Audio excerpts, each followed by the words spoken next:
Andhra Pradesh deputy CM Pawan Kalyan యొక్క భార్య అన్నాల వైష్ణవ తిరుమల వెళ్లి తలనీలాలు కంప్లీట్‌గా 3 కత్తెరలు కాకుండా తలనీలాలు కంప్లీట్‌గా సమర్పించుకోవడం అనేది చూడటానికి చాలా చిన్న వార్తలో ఉన్నా కూడా, దీని వెనక కొన్ని ఇంట్రెస్టింగ్ విషయాలున్నాయి. అందుకే ఈ వీడియో చేయాలనుకున్నా. ఒక లైక్ ఇవ్వండి. లైక్ ఇచ్చేసి వీడియో చూడడం కంటిన్యూ చేయండి. లైక్ చాలా ఇంపార్టెంట్. చాలా ఎంకరేజింగ్ ఉంటది నాకు మా టీమ్‌కి. అయితే దీని వెనక చాలా ఇంట్రెస్టింగ్ పాయింట్స్ ఉన్నాయి. ఎందుకంటే మత సామరస్యం ఒకటి కనిపిస్తుంది. డిక్లరేషన్ ఇవ్వడం ఒకటి కనిపిస్తుంది. మూడోది భక్తిభావం. అట్లాగే ఎవరైనా సరే క్రిటికల్ సిట్యుయేషన్ ఎవరైనా సరే తెలుగు వాళ్ళకి తెలుగు రాష్ట్రాల్లో ఉండేటువంటి హిందువులకి చాలా క్రిటికల్ సిట్యుయేషన్ ఏదన్నా వచ్చింది. భయంకరమైనటువంటి పొజిషన్ వచ్చింది అంటే టక్కున గుర్తొచ్చేటువంటిది చాలా మందికి కలియుగ ప్రత్యక్ష దైవం శ్రీ వెంకటేశ్వర స్వామి. ఇది మనం ప్రత్యేకంగా చెప్పక్కర్లేదు. అందరికీ తెలిసిందే. అది కూడా మనం చూడొచ్చు. వెంకటేశ్వర స్వామి మీద ఎంతటి భక్తి విశ్వాసాలు ప్రజల్లో ఉన్నాయి అని చెప్పడానికి ఇదొక ఉదాహరణగా కనిపిస్తుంది ఈ సంఘటన. నియమ నిబంధనలు, మత సామరస్యం. దాని గురించి మనం ఆడుకునే ప్రయత్నం చేస్తే ఈమె ఒక క్రైస్తవురాలు. చాలా మందికి తెలిసే విషయం. తిరుమల శ్రీ వెంకటేశ్వర స్వామిని దర్శించుకోవడానికి అన్య మతస్థులు ఎవరైనా వస్తే, హిందూ మతానికి చెందని వాళ్ళు ఎవరైనా సరే వస్తే, అక్కడ ఉన్నటువంటి వాళ్ళు నియమాల ప్రకారం ముందు ఒక డిక్లరేషన్ ఇవ్వాల్సుంటుంది. చాలా సందర్భాల్లో ఈ డిక్లరేషన్‌కి సంబంధించి వివిధ రాజకీయ నాయకులకు సంబంధించి వివాదం అవుతూ వస్తూ ఉంటుంది. డిక్లరేషన్ ఇచ్చి లోపలికి వెళ్ళడం అనేది నియమ నిబంధనలని పాటించడం. అలా పాటించడం మాత్రమే కాదు, ఇతరుల యొక్క భక్తి విశ్వాసాల్ని, మత విశ్వాసాల్ని, నమ్మకాలని గౌరవించడం. ఆ పని ముందుగా అన్నా లెజోనోవా చేశారు. నిజానికి ఆమె కారు దిగగానే టీటీడీ అధికారులు అక్కడికెళ్లి ఆమెకి స్వాగతం చెప్పారు. తీసుకొనొచ్చారు. దర్శనానికి తీసుకెళ్ళబోతుండగా, లేదు నేను ఫస్ట్ దర్శనానికంటే ముందు డిక్లరేషన్ ఇస్తాను. దాని తర్వాతే నేను దర్శనానికి కానీ, తలనీలాలకు గాని వెళ్తాను అని చెప్పి చాలా క్లియర్ కట్‌గా చెప్పి, అడిగి మరి తీసుకున్నారు డిక్లరేషన్. సరే అని చెప్పి అధికారులు డిక్లరేషన్ కావాల్సినటువంటివన్నీ అరేంజ్ చేశారు. ఆమె స్పష్టంగా డిక్లరేషన్‌కి సంబంధించి ఆమె సంతకం పెట్టారు. నాకు శ్రీ వెంకటేశ్వర స్వామి మీద అపారమైనటువంటి విశ్వాసం, నమ్మకం ఉంది. ఇక్కడ మత విశ్వాసాలను నేను గౌరవిస్తాను అని చెప్పే డిక్లరేషన్‌ని హృదయపూర్వకంగా చాలా చక్కగా సంతకం పెట్టి, ఆమె అడిగి తీసుకొని సంతకం పెట్టి అంటే రూల్స్‌ని పాటించి, ఇతరుల యొక్క మత విశ్వాసాల్ని గౌరవించి, ఆ తర్వాత ఆమె అక్కడి నుంచి ముందుకు వెళ్లారు. ఇది ఒక మత సామరస్యానికి సూచికగా చెప్పుకోవాలి దీన్ని. ఎందుకంటే ఆమె క్రైస్తవురాలు అయినప్పటికీ హిందువులకు సంబంధించినటువంటి మత విశ్వాసాల్ని గౌరవించడం. అక్కడ ఒక నియమం ఉంది ఆల్రెడీ టీటీడీలో. దాన్ని గౌరవించి, రెస్పెక్ట్ ఇచ్చి మనం దర్శనం చేసుకునే ప్రయత్నం చేయాలి. ఇదే ఈరోజు సమాజంలో లోపిస్తుంది. అల్లా నెజ్లోవాలో ఉన్నటువంటి మానసిక పరిపక్వత భారతదేశంలో చాలా మందిలో లోపించే విధంగా ప్రేరేపిస్తూ ఉంది కొన్ని దుష్ట శక్తులు. శబరిమల అయ్యప్ప స్వామికి సంబంధించినటువంటి వివాదం గూడా అట్లాగే జరిగింది. చాలా ఆలయాల్లో రకరకాల నియమ నిబంధనలుంటాయి. వాటికి లోబడి మనం ఉండాలి. ఏ మతానికి సంబంధించిందైనా.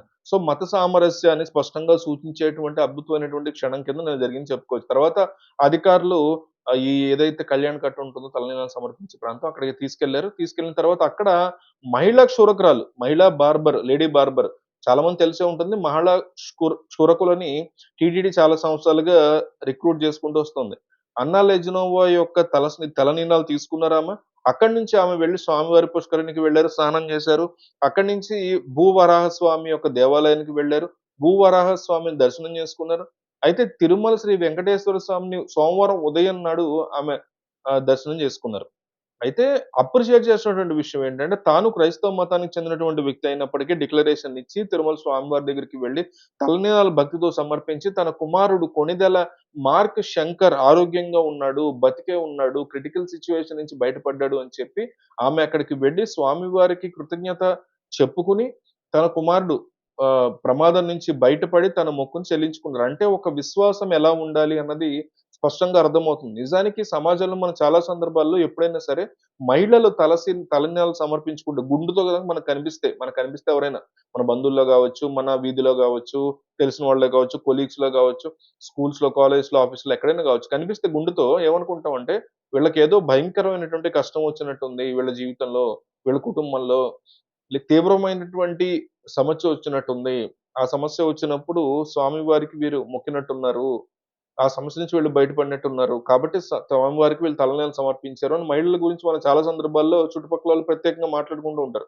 ఎందుకంటే మహిళలు సమాజంలో వీళ్ళు గుండు చేసుకోవడం గాని అటువంటివి ఎక్కడ సాధారణంగా కనిపించేవి కాదు. తమ శిరోజాలని పరిరక్షించుకుంటూ ఉండడం ఇవన్నీ కూడా మనం గమనిస్తాం. మగవాళ్ళంటే హిందువులో చాలా మంది తిరుమల వెళ్ళినప్పుడల్లా కూడా తలనీలాలు ఇచ్చేవాళ్ళుంటారు. ప్రతి 2 సంవత్సరాలకొకసారి, 3 సంవత్సరాలకొకసారి వెళ్తుంటారు, ఇస్తూ ఉంటారు. సంవత్సరానికి ఒకసారి ఎళ్ళేవాళ్ళు గూడా ఉంటారు. అది సాధారణంగా జరిగేదే. తిరుమల వెళ్ళొచ్చానండి అంటే, సర్లే చెప్పి అనుకుంటాం. స్వామివారి మీద భక్తి విశ్వాసాలు ఉన్నాయని తలనీలాలు ఇచ్చాడు. కానీ ఆడవాళ్ళకి సంబంధించిన మొత్తం మన సమాజంలో అంటే వీళ్ళకి ఏదో తీవ్రమైనటువంటి సమస్య, కష్టం, ఉపద్రవం ఏదో వచ్చి పడినట్టుంది. అందుకే వీళ్ళు ఇట్లా మొక్కినట్టున్నారు అని జెప్పి మనం అనుకుంటూ ఉంటాం. ఆ మధ్య మహేష్ బాబు యొక్క భార్య నమ్రత శిరోద్కర్ గూడా అక్కడికి వెళ్లి, తిరుమలకి వెళ్లి తన తలనీలాలు సమర్పించడం మనం గమనించొచ్చు. చాలా కాలం అయింది. అప్పుడు గూడా ఈ చర్చ వచ్చింది వాళ్ళకి. తీవ్రమైన సమస్యొచ్చింది అంటే అందరూ అనుకున్నారు గానీ ఏంటనేది ఎవరికీ తెలీలా. సో, అది వాళ్ళ పర్సనల్ వ్యవహారం కాబట్టి పెద్దగా ఎవరు మాట్లాడుకోలా. గాసిప్స్ మాడుకునే జనం ఏదేదో అన్నారు గానీ, అక్కడితో ఆ ఇష్యూ క్లోజ్ అయిపోయింది. ఇదమిత్తంగా తెలీలా. కానీ ఇక్కడ పవన్ కళ్యాణ్ సతీమణి విషయానికొచ్చేసరికి మనం చాలా క్లియర్‌గా చూసాము. వీడియోలు గూడా చేసాం. సింగపూర్‌లో ఒక సమ్మర్ క్యాంప్‌లో ఉన్నటువంటి పవన్ కళ్యాణ్ యొక్క కొడుకు చిన్న పిల్లవాడు. శంకర్ మార్క్. ఈ పిల్లాడు పక్కనే ఉన్నటువంటి ఒక పాపైతే చనిపోయింది గూడా.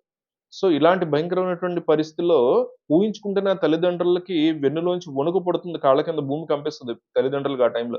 ఆ సిట్యుయేషన్ నుంచి ఆ పిల్లాడు బయటపడ్డాడు. పవన్ కళ్యాణ్, అలాగే చిరంజీవి, సురేఖ వీళ్ళందరూ వెళ్లి భారతదేశానికి తీసుకొచ్చారు. ప్రస్తుతం చికిత్స పొందుతున్నాడు. చాలా చక్కగా ఉన్నాడు ఆ పిల్లాడు.